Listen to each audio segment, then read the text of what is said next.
அன்பானவர்களே, அன்பு வணக்கம். உங்கள் உள்ளே இருக்கின்ற ஆன்மாவாகிய ஆண்டவனை நான் வணங்குகிறேன்.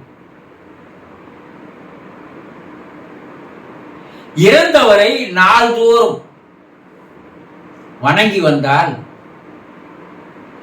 உங்கள் வாழ்க்கையிலே, உங்களுடைய குடும்பத்திலே நல்லதுகள் பல நடக்கிறது. இது ஆராய்ச்சிகளின் உண்மை, சாதாரணமா சொல்லி இல்லை. பலவிதமான நிறுவனங்கள், சாட்சியங்கள் 1000 கணக்கில் இருக்கு. ஏன் இறந்தவர்களை நாள்தோறும் வணங்கணும்? நீங்க என்ன பண்றீங்க? அமாவாசைக்கு வணங்குறது, வருஷத்துக்கு ஒரு முறை அவருடைய இறந்த நினைவு நாளுக்கு போய் திதி தர்றது, சிராத்தம் தர்றது, சடங்குகள் செய்யறது, அதோடு அவர் மறந்துடுது. ஆனா தினந்தோறும் கோயிலுக்கு மட்டும் போறது, அதுலயும் எல்லாரும் போறாங்களான்னா கிடையாது. ஏதோ ஒரு சிலர் தினந்தோறும் கோயிலுக்கு போய் வராங்க. அப்படி கோயிலுக்கு போய் வரவங்க யாருன்னு பார்த்தீங்கன்னா 50-60 வயசுக்கு மேல இருக்கிறவங்க தினந்தோறும் கோயிலுக்கு போறாங்க.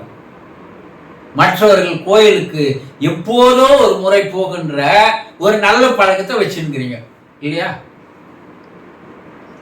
சரி, நீங்க கோயில்ல போய் வணங்குறீங்களே, அது முருகனா இருக்கட்டும், விநாயகனா இருக்கட்டும், பெருமாளா இருக்கட்டும், ஈசனா இருக்கட்டும், சிவனா இருக்கட்டும், இல்லை எந்த அம்மாவா இருக்கட்டும், யாராவது நீங்கள் அவர்களை உயிரோடு பார்த்திருக்கிறீர்களா? இது கொஞ்சம் உங்களுக்கு ஏதோ ஒரு சொல்ல வராது. ஆனா ஒரு கடவுள் நம்பிக்கை இவர் கெடுக்கிறாரா என்ற எண்ணம் உங்களுக்கு வரலாம். கடவுள் இருக்கிறார், அதுல எந்த விதமான சந்தேகமும் தேவையில்லை. ஏதோ ஒரு சக்தி, மாபெரும் சக்தி இந்த உலகத்தை இயக்கி வருகிறது, அதுல எந்த விதமான சந்தேகமும் தேவையில்லை.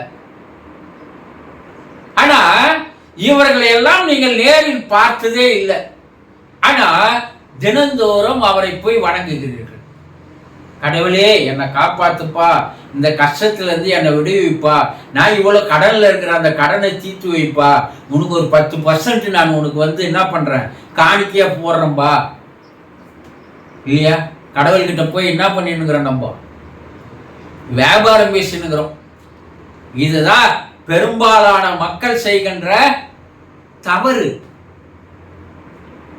ஆனா உங்க குடும்பத்தில் உங்களோடு இருந்து வாழ்ந்தவர்கள், உங்களை வளர்த்து பெரிய ஆளாக்கியவர்கள், உங்களுக்கு படிப்பை தந்தவர்கள், உங்களுக்கு அறிவை தந்தவர்கள், உங்களுக்கு அன்பை தந்தவர்கள், இந்த உலகத்தை புரிய வைத்தவர்கள், உங்களுக்காக கஷ்டப்பட்டு, கடினப்பட்டு, துன்பப்பட்டு, துயரப்பட்டு, தன்னுடைய வாழ்நாளையே அர்ப்பணித்து வாழ்க்கையை வீணாக்கி உங்களை நன்றாக எந்த விதமான துன்பமும் இல்லாமல் வாழ வேண்டும் என்ற ஒரு நல்ல நோக்கத்தோடு உங்களுக்கு படிப்பை தந்து, அறிவை தந்து, உங்களை ஒரு நல்ல நிலைக்கு கொண்டு வந்து, உங்களுக்கு பிற்காலத்தில் கஷ்டப்படக்கூடாது என்று சொத்துக்களை சேர்த்து வைத்து இருந்தார்களே,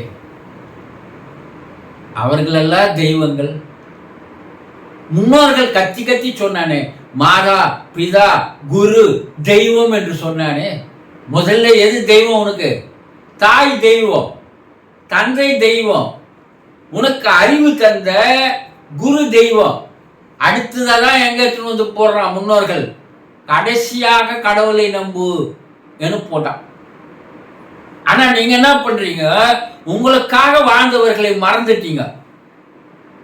ஏதோ மாதத்துக்கு ஒரு தடவை தூட்டுக்கிறீங்க, அது கூட முழுமையா மனசாட்சியோடு அவர்களை அன்று நினைக்கிறீர்களா என்றால் இல்லவே இல்லை. கடமைக்கு, கோயிலுக்கு கூட கடமைக்கு தான் போறான்.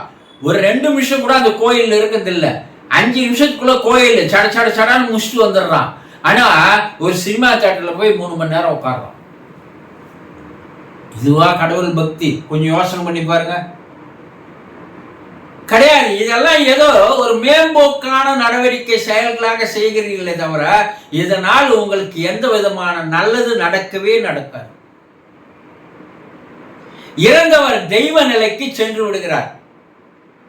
தெய்வமானார் பத்திரிகையில போடுறீங்களே தவிர தெய்வமானவர்களை நீங்கள் தெய்வமாக வணங்குகிறீர்களா என்று உங்கள் மனசாட்சியை தொட்டு கேளுங்க.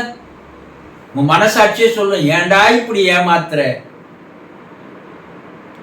ஏண்டா இப்படி போர் தெரியாக்குற. உங்க மனசாட்சி உங்ககிட்ட பேசும். அவ இறந்தவரை நாள்தோறும் வணங்கி வந்தால், அவங்க ஏதோ வீட்டில் ஒரு பூஜை ரூம் இருக்கு, அந்த பூஜை ரூம்ல தினந்தோறும் ஒரு விளக்கை தெரியுங்க, 2 வத்தி வச்சுக்கிறீங்க, ஏதோ ஒன்று சாங்கியத்துக்கு வணங்குறீங்க. அந்த பூஜை ரூம்ல 100 கடவுள் இருக்குது. அந்த 100 கடவுளை நீங்க பார்த்தது இல்லை. நீங்க பார்த்த ஒரே கடவுள் உங்க தாய் தந்தை தான். அவர்களுடைய படம் இருக்கிறது. அந்த படத்தை நீங்க வணங்குறீங்களா இல்லையா? இதுல ஒரு குழப்பம். 100 கடவுள் தரா, எந்தெந்த கடவுளை சொல்லி சொல்லி வணங்குறது. அதனால ஒட்டுமொத்த கடவுளே என்னை காப்பாத்து. ஆனால் இறந்தும் அவர்கள் உயிரோடு வாழ்ந்து கொண்டிருக்கிறார்களே, அவர்கள் உங்களுடைய சேட்டைகளை, உங்களுடைய நடவடிக்கைகளை, உங்களுடைய செயல்களை எல்லாம் பார்த்தாங்கன்னா, பார்த்துட்டு தான் இருக்காங்க, பார்த்தாங்கன்னா அவர்களுடைய மனம் எந்த அளவுக்கு புண்படும், வேதனைப்படும் என்பதை சிறிது சிந்தித்து பாருங்கள். அவங்க இல்லைன்னு நினைக்காதீங்க, இருக்கிறாங்க. கடவுள் மட்டும் இருக்கிறாருன்னு நினைக்கிறீங்கல்ல, அவரை நீங்க பார்த்ததே இல்லையா? அப்போ இருக்கிறாருன்ற ஒரு நம்பிக்கையில தானே வணங்குறீங்க. ஆனா பார்த்த ஒருவர் இருக்கிறாரு, அவரை ஏன் நீங்க வணங்குறது இல்லை? யார முதல்ல நீங்க வணங்கணும்? அவங்களெல்லாம் வணங்கணும். அப்படி முதலில் பார்த்த கடவுள், நீ இந்த உலகத்திற்கு வெளியே வரும்போது முதல்ல யாரை பார்த்த? தாயை பார்த்த. உயிரை கொடுத்து உயிரை உனக்கு கொடுத்தார் இல்லையா? தாயை பார்த்தார். அடுத்தது தந்தையினுடைய முகத்தை பார்க்கிறார். இவர்கள் 2 பேரும் ஆக்ஷன் போய் தான் குரு கிட்ட விடுறாங்க. இதுல நீ ஒரு தெளிவு வந்தால்தான் யார்கிட்ட போனோம்? தெய்வத்துக்கிட்ட போனோம். அப்போ முதலில் 2வதாக பார்த்த அந்த தாய் தந்தையர் இறந்து போயிருந்தால் அவர்களை நீங்கள் நாள்தோறும் வணங்கி வந்தால், அதுக்கு ரொம்ப நேரம் இல்லை, 1 மணி நேரம் 2 மணி நேரம் இல்லை, அவர்கள் உங்களுக்கு செய்த நல்ல செயல்களை எல்லாம் மனதில் நினைத்து பார்த்து, என்ன படிக்க வச்ச, என்ன ஆளாக்கின, எனக்கு உலகத்தை அறிவு தந்த, எனக்கு சொத்தையும் தந்த, எனக்கு திருமணமும் செய்து வச்ச, நல்ல உடல் நலத்தையும் தந்த, கண்ணினிமை போல என்னை காப்பாத்தினீங்க இல்லையா? உங்களை நான் முதலில் வணங்குகிறேன். நீங்கள் எப்போதும் எனக்கு ஒரு பாதுகாப்பாக, ஒரு கவசமாக, எங்களை வழிநடத்தி செல்பவர்களாக, எங்களை ஆசீர்வாதம் செய்பவர்களாக இருங்கள் என்று ஒரு 10 வரி சொல்லி அவர்களை நீங்கள் பிரார்த்தனை செய்வதற்கு 2 நிமிடம் ஆகுமா? ஒரு நாளைக்கு 2 நிமிடம் உங்களால ஒதுக்க முடியலன்னா, கடவுளுக்கே ஒதுக்கிறது இல்லை குருஜி. நாங்க ஏதோ போறோம், அப்படி கணத்துல தட்டிக்கிறோம், ஏதோ அப்படி தலையில் குட்டிக்கிறோம், முடிஞ்சு போச்சு, ஓடி போடுறோம். ஆனா ஒரு ஹோட்டல்ல போய் 3/4 மணி நேரம் டிஸ்கஷன் பண்ணி 1 மணி நேரம் எதையோ பேசி துன்றதுக்கு, வாய்க்கு துன்றதுக்கு மட்டும் 1 மணி நேரம் செலவழிக்கிற நீங்க, அந்த துன்ற அந்த உடம்புக்கு உயிர் கொடுத்த மனுஷன் நீங்க நினைக்க மாட்டேன்றீங்களே. எந்த வகையில் இது நியாயம் என்பதை கொஞ்சம் அறிவுன்னு இருந்தா சிந்திச்சு பாருங்க. அப்போ யார் ஒருவர் இறந்து போனார் தன்னுடைய தாய் தந்தையை மனமாற மனமுருகி கண்ணீர் விட்டு ஒரு 5 நிமிடம் அவர்களை நினைத்து அவர்களுக்கு ஒரு நன்றிகளை சொல்லி, அவர்களை எங்களுக்கு பாதுகாப்பாக இருங்கள், எங்களுக்கு எந்த துன்பமோ எந்த கஷ்டமோ வராத பாதுகாத்துங்க, எங்களுக்கு எந்த விதமான தீய செயல்கள் எதுவும் தீங்கு வராத நீங்க எங்களை கண்ணுக்கு தெரியாத கவசமாக இருந்து எங்களை பாதுகாத்து வாருங்கள் நீங்கள் வேண்டினால், அவர்கள் உங்களுக்கு ஆசிகளையும் உங்களுக்கு ஆதரவையும் உங்களுக்கு பாதுகாப்பு உணர்வையும் உங்களுக்கு நல்லது செய்யக்கூடிய வாய்ப்புகளையும் சந்தர்ப்பங்களையும் வணங்குகிறார்கள். அவர்கள் தான் நீங்கள் கண் கண்ட கடவுள் என்பதை தெரிந்து கொள்ளுங்கள். சந்தோஷம்.